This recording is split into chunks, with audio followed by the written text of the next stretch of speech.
Welcome back to the First and Goal podcast, everyone. Here on a Tuesday night, I am Sam Levine, joined by Mitch Weinberg, and tonight we have a very special episode of the podcast. It's going to be our very first mock draft special. I'm very excited to do this here with Mitch tonight.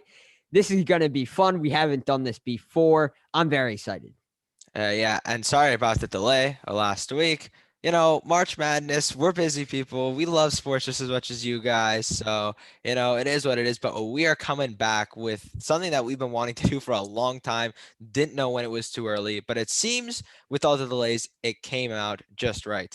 Yeah, it definitely worked out for the better because it would have been outdated real quick because of the crazy amount of trades that we got hit with last week, the two trades with the 49ers. So let's get this underway. Let's pop up the draft here. There we Boom. go. There we go. We're sharing our screen. We are getting fancy schmancy here. So the first pick overall, this is not even an issue. Trevor I Lawrence. don't know. Trevor Lawrence is headed to Jacksonville. I mean, there's really not much to say. We've gone over this every single time we start going over quarterback prospects. Trevor Lawrence, unless you're Chris Sims, Trevor Lawrence is the best prospect available. It's not close. He shows incredible talent overall, and they like to use this term in basketball, but I'll use it here. He's a unicorn. This is a prospect that you cannot miss. For sure. And then number 2 is going to be Zack Wilson.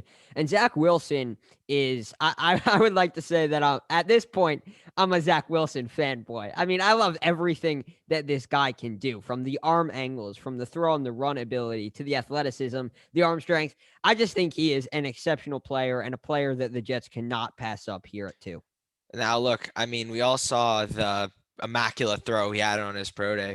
I mean, that's all we really need to know about him. He's a fun playmaking guy. But the only concern, I think he's button on number 2 overall, no doubt. Competition might be a bit of an issue going into the NFL, but beyond that, I mean, this is a guy that you can throw him in. He's ready, but that's a little skeptical if you're trying to haters guide. For sure. And also, you talked about that throw he made in the pro day. That's not only a play that he makes without pads and in the practice room. I mean, those are, consistently makes those kinds of throws on the field. I mean, this is not, you watch the tape, he's made those throws, and it's ridiculous. It's insane, but he can actually make those throws in a game setting. So it's mind boggling the throws that he can make. Now, coming up on the first, implication or result of the trades that we got last week is going to be the San Francisco 49ers. Here at 3, we decided and landed on Justin Fields. We went back and forth with Trey Lance or Justin Fields, but we think Justin Fields is the more pro-ready player right now. Both of these guys have incredibly high ceilings. I mean, look, Sam and I, we talked about who's going to go here. We've gone back and forth over which quarterback is better. We agree that Trey Lance's ceiling is super duper high, and I really can't wait to see what he produces. And if you saw in one of our most recent posts, and pretty popular, honestly, was who we ranked as our top 5 quarterbacks. I had Fields behind Lance, and Sam had Fields ahead of Lance. I just think that I like Lance's ceiling. That's why I think the Niners probably could go with him, but I'm not mad, and I wouldn't be shocked if they went with the Ohio State product. Yeah, listen, both of these guys, very athletic players, definitely going to fit, Kyle Shanahan's system, likes to run the ball a lot, likes athletic players. And then listen, this is a quarterback friendly system, right? Run the ball a lot. You have wide receivers and weapons who like to get run after catch and thrive in run after catch situations. So I think Justin Fields finds a very good home here in San Francisco. And the run on quarterbacks here continues. Now we are going to have Trey Lance taken here, number 4 overall to the Atlanta Falcons. Listen, you're sitting here, you are the Atlanta Falcons, you see a run on quarterbacks, the 4th best sitting here right in your lap in Trey Lance. You look at next year's draft class, the quarterbacks aren't that good. This year, they are significantly better. Trey Lance, huge ceiling, sit behind Matt Ryan for a year or 2, learn, develop, and grow. That experience will be, in my opinion, invaluable for the NDSU product. Absolutely. Trey Lance, again, a guy that I think has an incredibly high ceiling. He's learning from an MVP. A lot of people seem to forget that in 2016, he went off. And think about it, and I don't know, Matt Ryan's contract expires within the next 2 years. His weapons right now are looking like Julio Jones, Calvin Ridley, and Russell Gage, Hayden Hurst. Like, if a quarterback can't thrive in that system, you're really not going to do well anywhere. And it's a new regime coming into Atlanta this year with them firing head coach Dan Quinn. I think that Trey Lance can revolutionize the Falcons play football and hopefully end the choking jokes. Yeah, Trey Lance, if you can say one thing about him, he's a winner. 17-0 during his time in NDSU. So hopefully that can continue with the Falcons and they do not lose games in the second half. But here, the Bengals, the Cincinnati Bengals, protect their guy, and you're hovering over him as I see Penei Sewell heading to Cincinnati, protecting the future in Joe Burrow. Look, you heard the rumor that Burrow wants Jamar Chase. And look, if he goes there, that's good. That's fine by me. I think that'd be a great pick for Cincinnati, especially considering that Tyler Boyd is not really the greatest wide receiver one, especially considering they lost AJ Green. So pairing him up with his old college team, and I'm all for it. But as I keep mentioning every time we bring up the Bengals, you saw the video in training camp of him running away 20 yards backwards. And the Bengals have not had a very good offensive line for a long time now. And a prospect like Penei Sewell comes along not too often. And having this top 5 pick is really going to look good on him, especially considering that this is a roster that's extremely underrated. Yeah, and you brought up Tyler Boyd and Jamar Chase. And well, I think Jamar Chase would be a good pick, right? I don't think anyone would be shouting from the top of a mountain if they drafted Jamar Chase.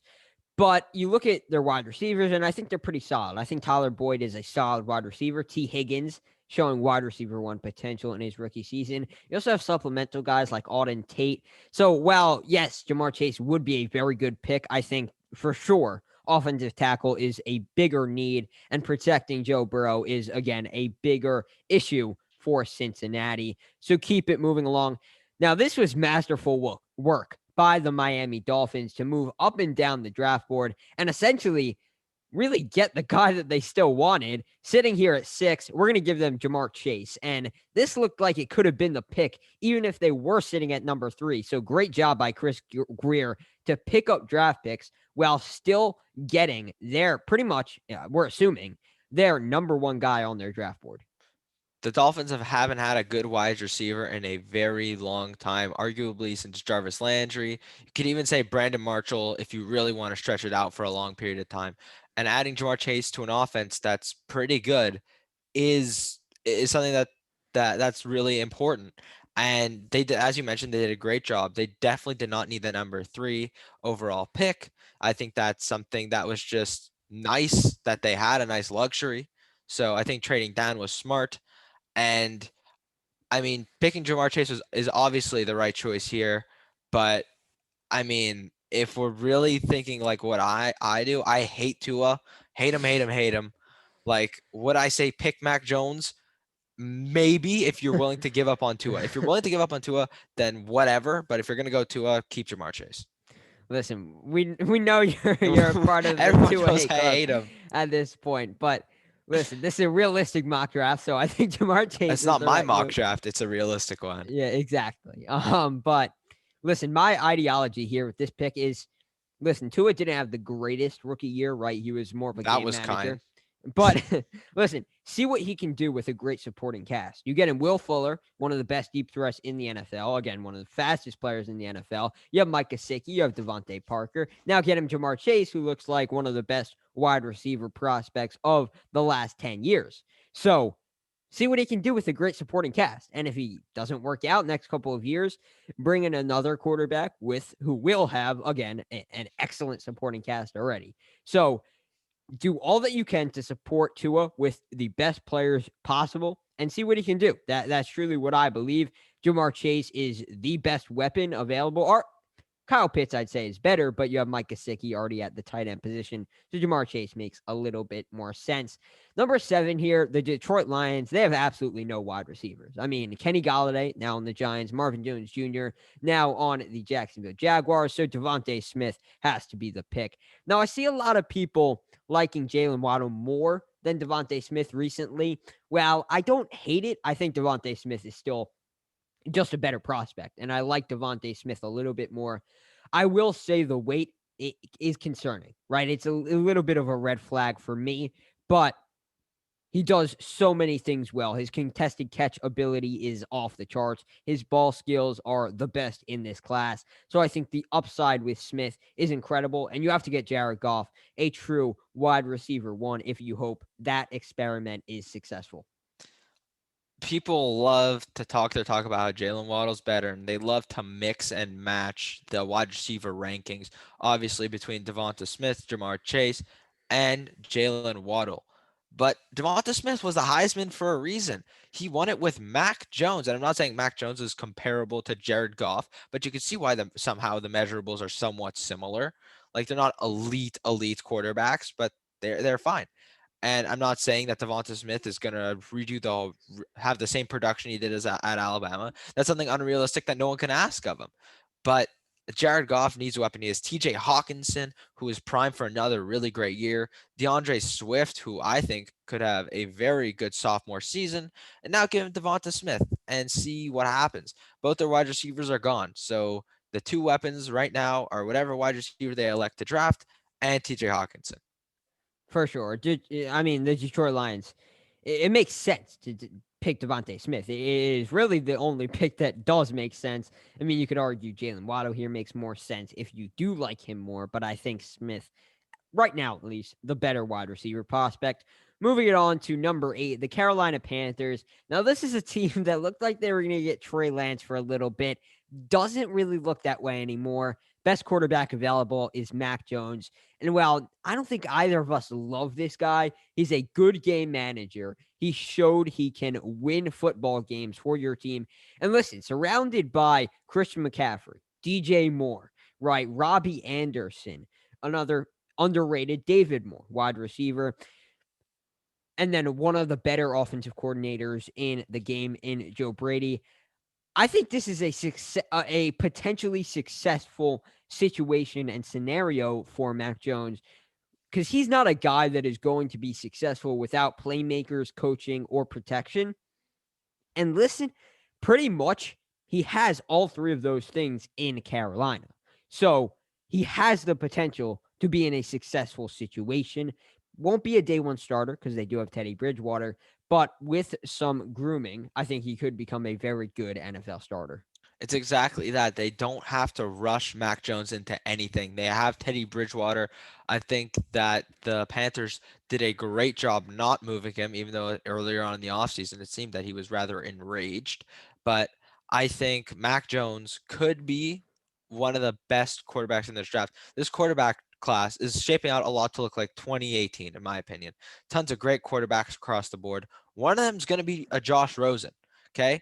We both think our Josh Rosen is going to be very similar. We will not name him because, if you listen, you know who it is already.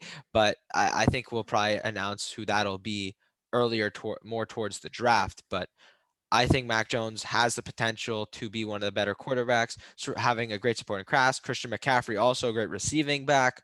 And the NFC South, it's looking tough. It's not going to be an easy division. Can Mac Jones take advantage of it? Because Mac Jones, the last thing you could say is he didn't face no competition. He played a ton of competition in college, so he's not going to shy away from a challenge. For sure. Moving it on to the Denver Broncos sitting here at 9. If you really wanted to go for a reach, you could have given them a quarterback, but obviously the top 5 guys not available here. Linebacker is a big need for them, and Micah Parsons is staring them right in the face. Simply a great linebacker prospect, and they really do need a linebacker, so this is a perfect fit, and again, a no-brainer.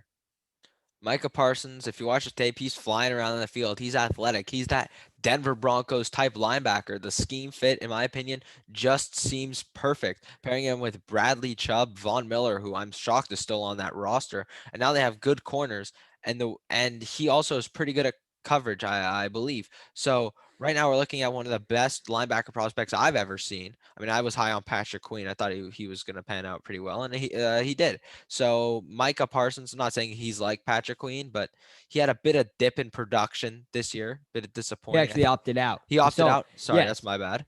But Well, I he remember opted he. out, and then the Penn State defense looked awful without him. Oh So, yes, no, because I was about to say the Penn State defense looked terrible this year. yeah, So I didn't know if he opted out or what was the story. Because yeah, I like college. I wasn't so into it this year. Next year, got to do better on me on that. But you know what, Micah Parsons, I just he looks phenomenal, and any team would be lucky to have him. for sure. Now, Mitch, you can take this one away.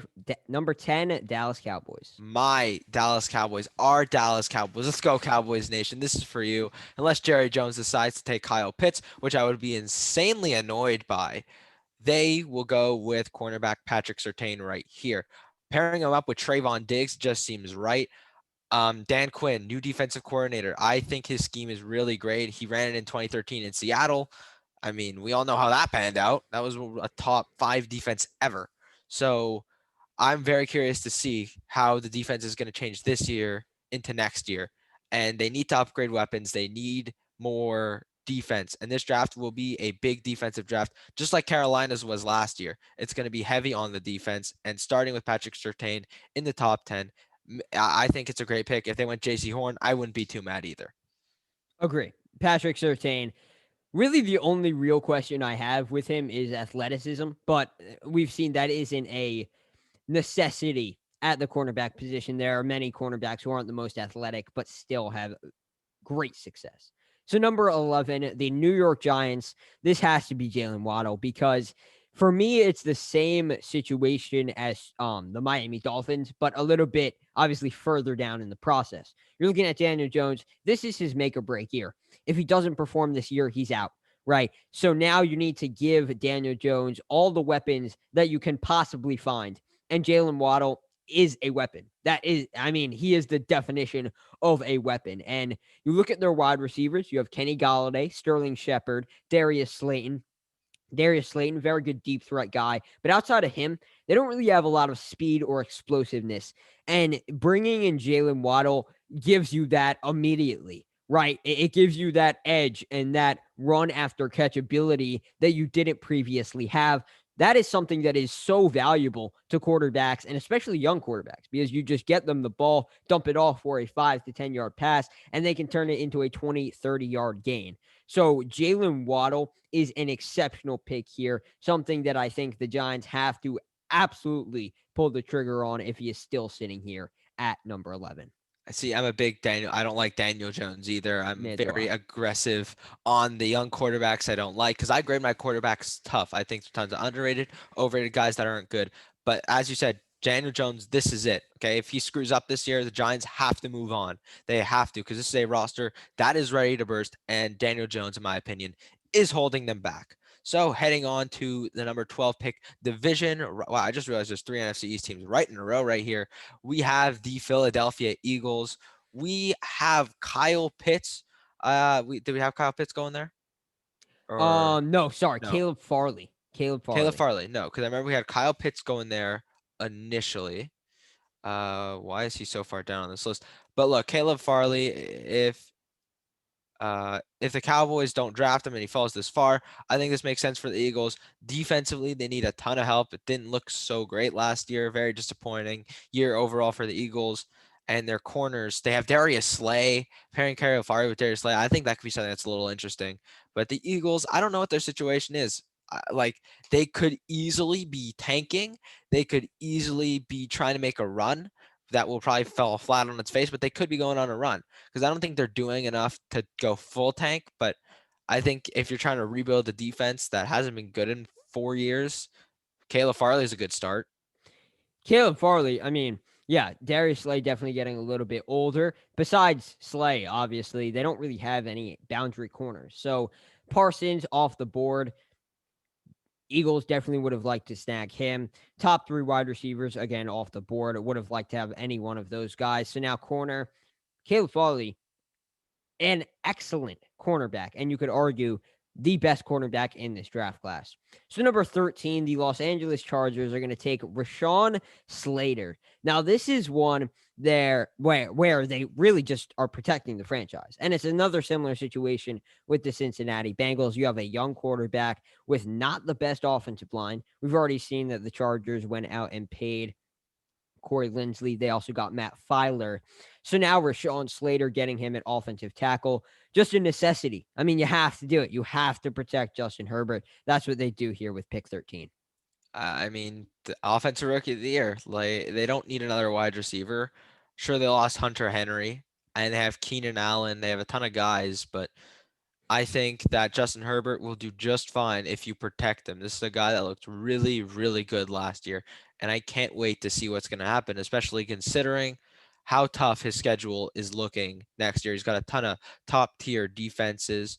He's going to be playing the Broncos twice, plays the Washington football team. Those are two of the better defenses in the NFL. So I think you need to protect him, especially in a pass rush heavy year coming up. And with the Minnesota Vikings, we have them taking Elijah Vera Tucker, I believe. Yes. Yes. The Vikings, they don't have so many needs. This is not a team that is struggling. They have two great wide receivers, and Adam Thielen and Justin Jefferson. So giving Kirk Cousins more time, I mean, you want more deep threat throws. That's what you got to do. Kirk Cousins, another guy that gets a lot of hate. I don't really hate him unless he's playing on Monday night. Then I do hate him. But I think giving a quarterback more time is something that is invaluable. And, we talked about it numerous times, how this is something that's really important. For sure. Now, number 15 is going to be the New England Patriots.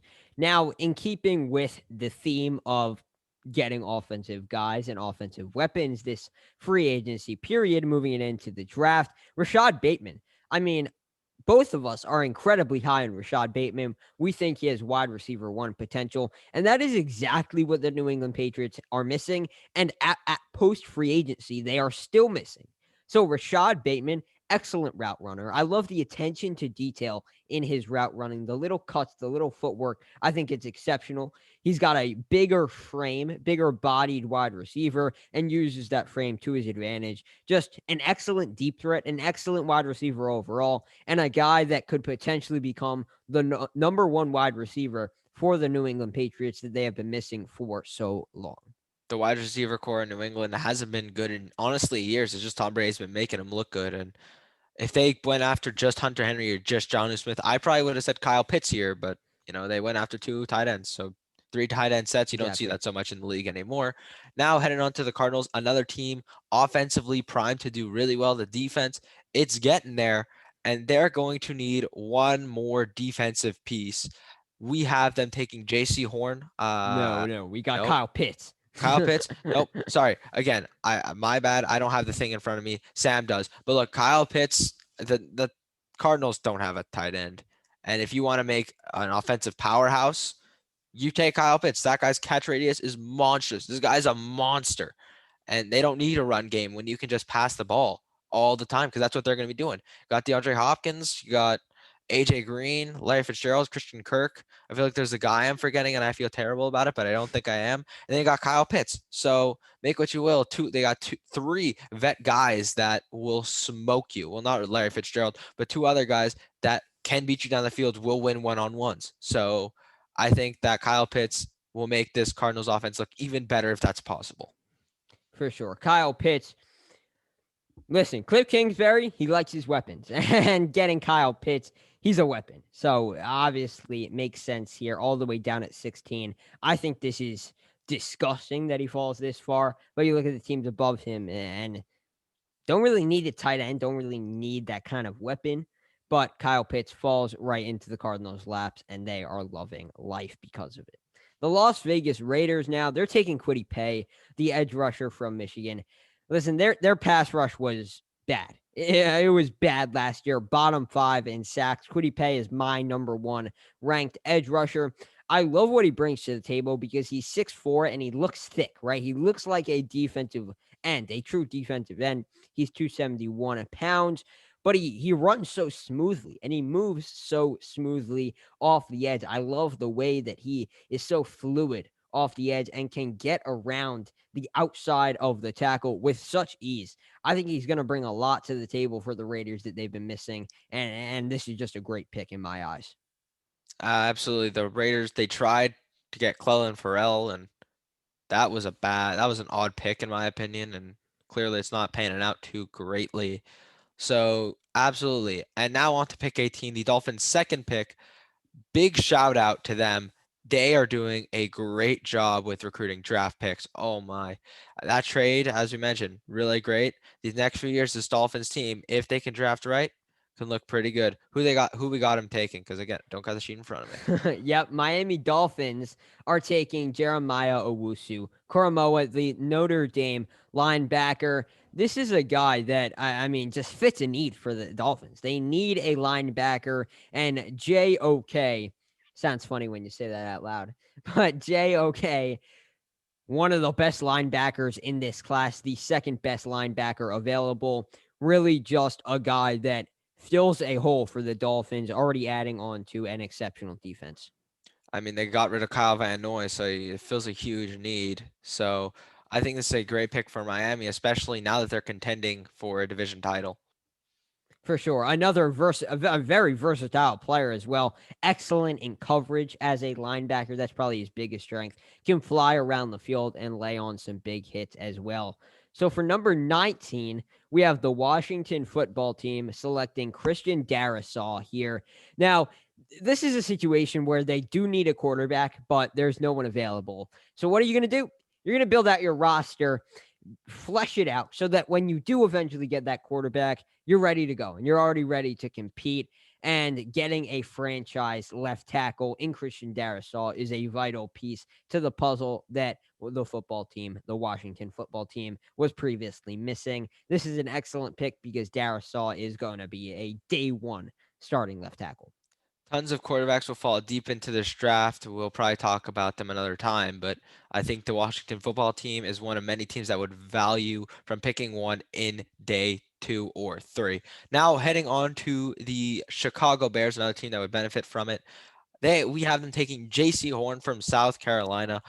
The major reason we have them taking him is because they cut Kyle Fuller this offseason. I think it was Kyle. Yeah, Kyle? Kyle Yes, Fuller. Kyle Fuller, because I know there's Kendall. Can't be Mm-hmm. screwing that up. So I think that this defense is really good. And we talked a lot about, oh, they need offense.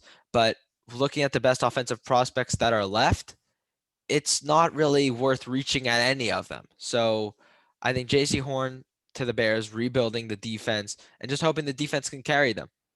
Yeah, J.C. Horn, I love his tape. He is extremely physical. He thrives in press man coverage. He's exceptional in that area. You could genuinely argue that he is the best press man coverage corner in this class, and I don't think that would be a stretch at all. He struggles a little bit in off man, but nothing really to write home about, and he shows promise in zone coverage as well. This is a guy that is going to be a day one starter, and I think him paired with Jalen Johnson on the outside, the 2020 rookie, is going to make a lethal duo for the Chicago Bears, and something, this is a pick that they need to make because they cut Buster Screen, obviously, not the greatest corner, but still was a starter in 2020, but the big ticket guy, obviously, cutting Kyle Fuller. That is a former Pro Bowl cornerback that you just left out, right? So you need to replace him. J.C. Horn staring you right in the face here at 20 has to be the move. So now number 21, the Indianapolis Colts are going to take Jalen Mayfield, the offensive tackle from Michigan. Now this is a pick that it's filling a hole and making sure that Carson Wentz is protected because Anthony Costanzo, their longtime left tackle, retired this offseason. So now you need to fill that hole. And you need to make sure Carson Wentz is protected because the reason he fell apart in 2020 was because of the lack of protection. So making sure that the offensive line is shored up has to be key for the Colts. This is it for Carson Wentz. Okay, I've stuck my neck out for this guy over the past 2 years. He's terrible. Well, he hasn't a good supporting cast. Well, this is it for him. This is it. I think that the Colts got a great trade, but this is it. And drafting an offensive tackle over a wide receiver is something that's way more beneficial. Now, heading on to the Titans, we have them taking Greg Newsome from Northwestern. Look, I'd have them going with an edge rusher, but they spent an atrocious amount of money on Bud Dupree this offseason, which Sam and I are not really in love with. But you know what? You got to do what you got to do. They cut Malcolm Butler, so adding another corner, like sure, there's that seems to be the right pick, especially considering you have a great offense. Now the defense has got to get it together. Yeah, you could argue this pick could be a wide receiver, like you said, edge rusher as well. But cornerback seems it's the biggest hole for them right now because they cut Malcolm Butler and Adoree Jackson, so they have no proven players at the position. Christian Fulton, who is a second-year player, was a second-round pick, barely got any starting playing time in 2020. He's going to now be a starter, probably the cornerback one. You need to get another guy in that room. You just have to. And Greg Newsome, very physical guy, long, lengthy, really like what he brings to the table. Just a smaller sample size, and that's probably his biggest knock, but still a very, very talented player. Really like what he brings to the table as a player. Very high upside, I think. Very good pick for the Tennessee Titans. And again, their defense was atrocious last season. So improving, improving, improving. Number 23, the Jets. This is going to be edge rusher Jalen Phillips from Miami. This is one of my draft crushes of this year, Jalen Phillips.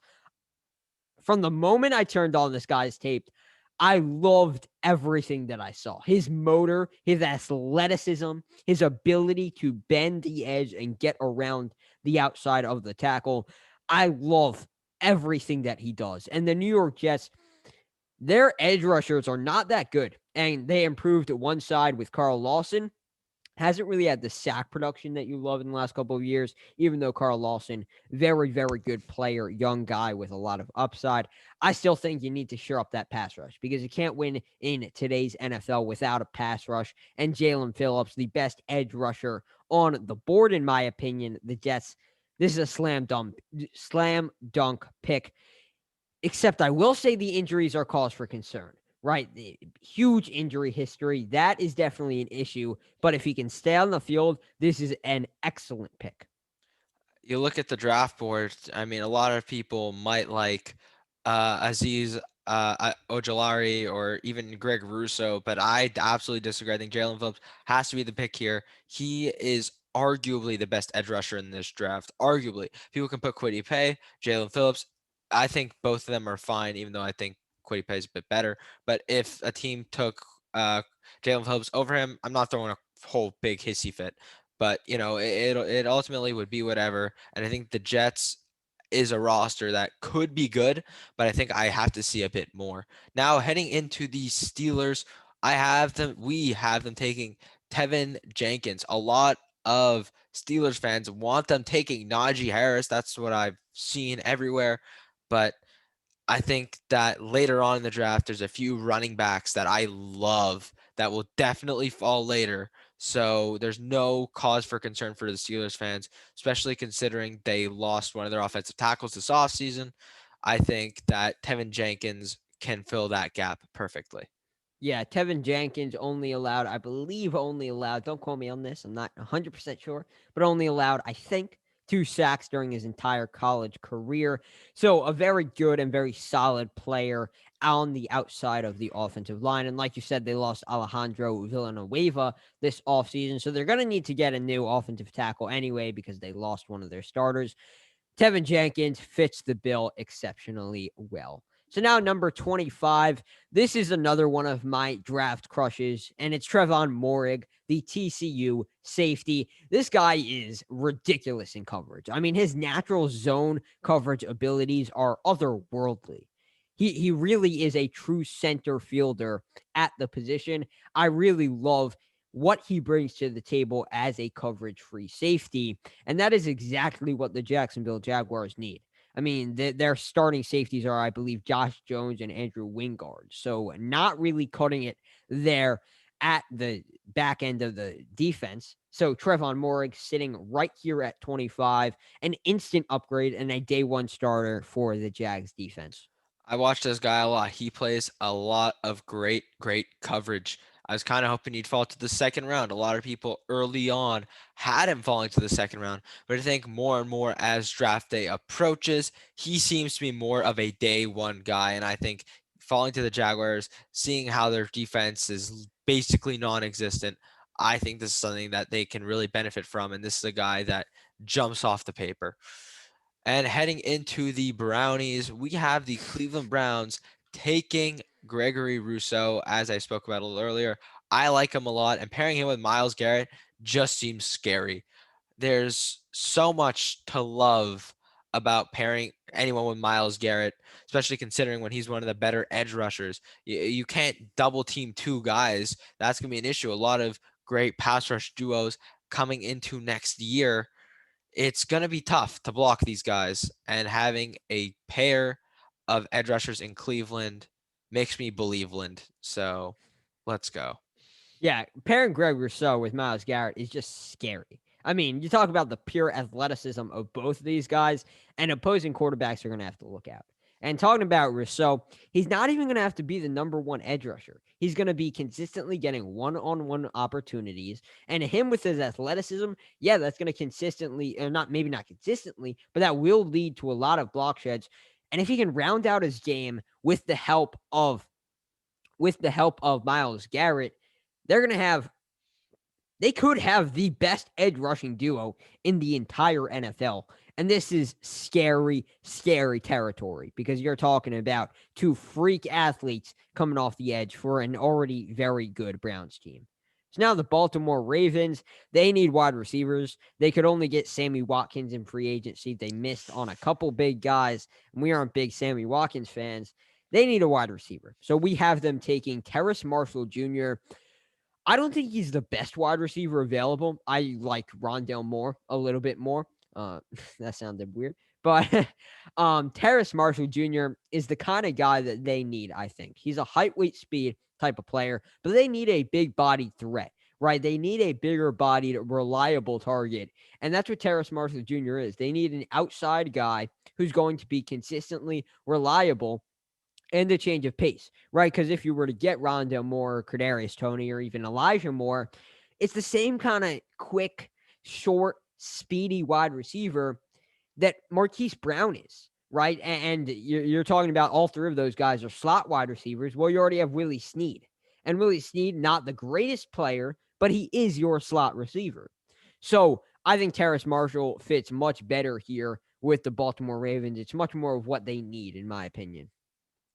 I mean, the Baltimore Ravens struck out on every single big wide receiver this offseason. Came to a shock to many, myself included. So I don't know why they declined bigger money from the Ravens. Could be the run scheme, but drafting Terrence Marshall, it seems right, and they need a big target wide receiver because having 5'9" Marquise Brown as your wide receiver one, in my opinion, doesn't cut it. Now, going into the New Orleans Saints, who shocked us all in free agency by doing a not terrible job, we have them taking Zaven Collins, a guy that I liked a lot. I know Sam likes a lot. So I just think that this is a scheme fit, positional need. They cut Quan Alexander this offseason. So this is just a perfect fit. He's 6'4", 260, and this is a guy that's a starting linebacker. He plays good coverage. He's fast. And you better hope you don't get hit by this guy because you'll go flying. Yeah, this is a guy that, listen, the Saints lost Quan Tons Alexander of this players. offseason. Tons of players, but they lost Quan Alexander this offseason. They lost Troy Hendrickson this offseason. Malcolm Jenkins is getting up there in age. Marcus Williams is playing on the tag, so who knows how long he'll be left. They're losing a lot of defensive players.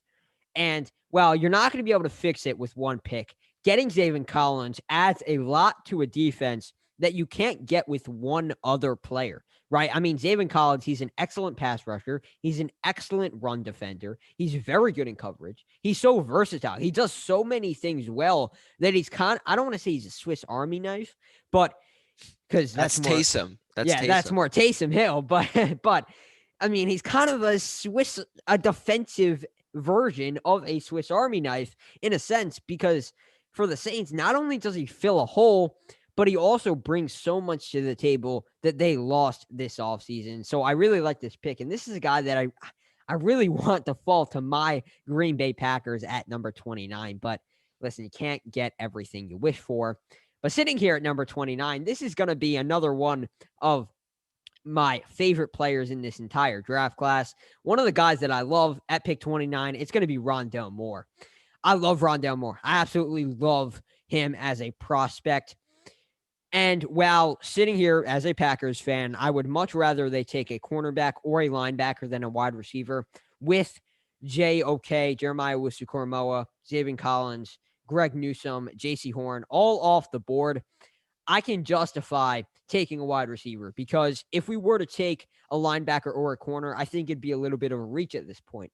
But with Rondale Moore, I don't think so whatsoever. And Rondale Moore is exactly what I want in a wide receiver and exactly what the Packers need offensively. They need a quick, shifty, and fast slot wide receiver.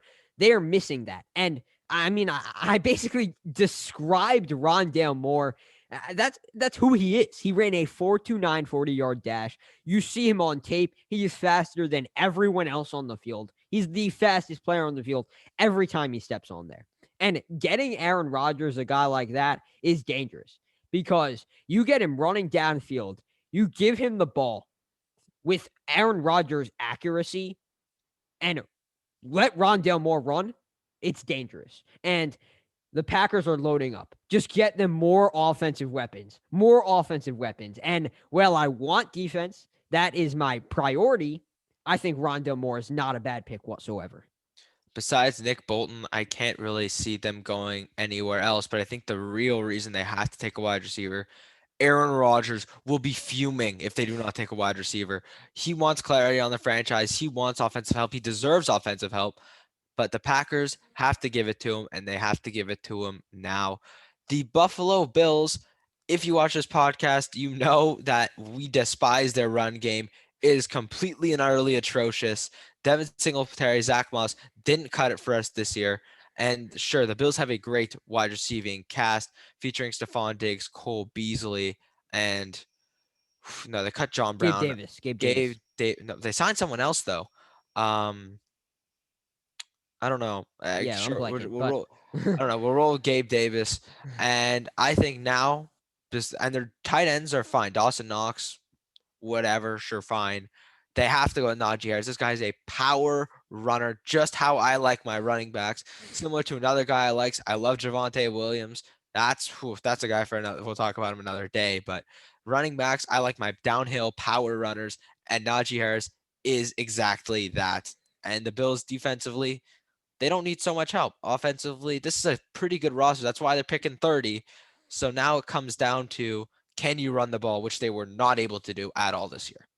yeah, not only is Najee Harris a beast out of the backfield running the ball, he's a good weapon out of the backfield as a receiver too. He improved his pass catching ability last year in 2020. Very good pass catcher out of the backfield. And that's valuable, obviously, with a quarterback like Josh Allen. Najee Harris, a new dump off option on third down. So obviously, picking a running back in the first round, you hope that they are a 3-down back, and that is exactly what Najee Harris is.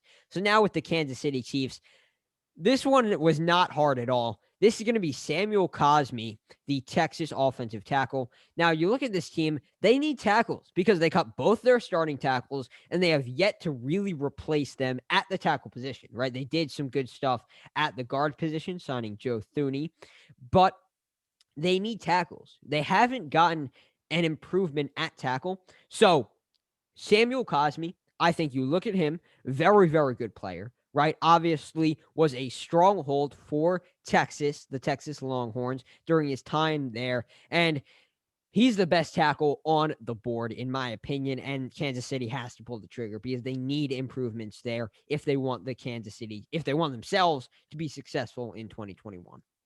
Again, Sam and I have talked about this countless times about offensive line and protection and how terrible the Chiefs have done at that this off season. And Sam Cosmi seems right. Hopefully They do not lose to Abilene Christian. Oh, wait, that's basketball. But you know what? That wasn't a fun day for me. And now heading into the Super Bowl champs, first time since since 1979, I believe, a full team has retained their full roster heading into next season after winning the Super Bowl. That's a crazy stat to me if I've ever seen one. And now, what are they going to do? Because they won the Super Bowl. Run it back. Actually, no, that we're going for two. Sorry, Going that's for the two. Chiefs saying. I think it's going for two, or we're going but Something back like to that. back. I don't know. And I have them taking Christian Barmore out of. We have them taking Christian Barmore out of Alabama. Look, this is a guy that can stuff the hole. They have Vita Vea coming back. Actually, I think he was hurt for a fair bit, not sure, but Yeah. him filling in the gap, that'd be great. They did retain the Dominican Sue, but again, Barmore learning from Sue, that sounds great to me. Yeah, and Tampa Bay Buccaneers are pretty much in a best player available situation because they don't have any major needs because they retained everyone on their roster. So, like you said, Christian Barmore learning from the Dominican Sue is going to be dangerous because Sue is obviously, I believe, 35 now, so not a long-term option in the middle. Also, Barmore is a very good pass rusher in the middle of the defensive line, which is going to be a very good complement to Vita Vea's run stuffing abilities. So I really like that pick for the Tampa Bay Buccaneers because it fills a hole, a potential hole when it opens up when Ndamukong Suh leaves. So that is going to wrap it up for Mock Draft 3.0. Thank you for joining me and Mitch here on this special Mock Draft edition of the Tuesday Night First and Goal podcast. We're going to be doing one more of these probably the week before the draft. So stay tuned for that. We'll let you know when that one is coming up, of course.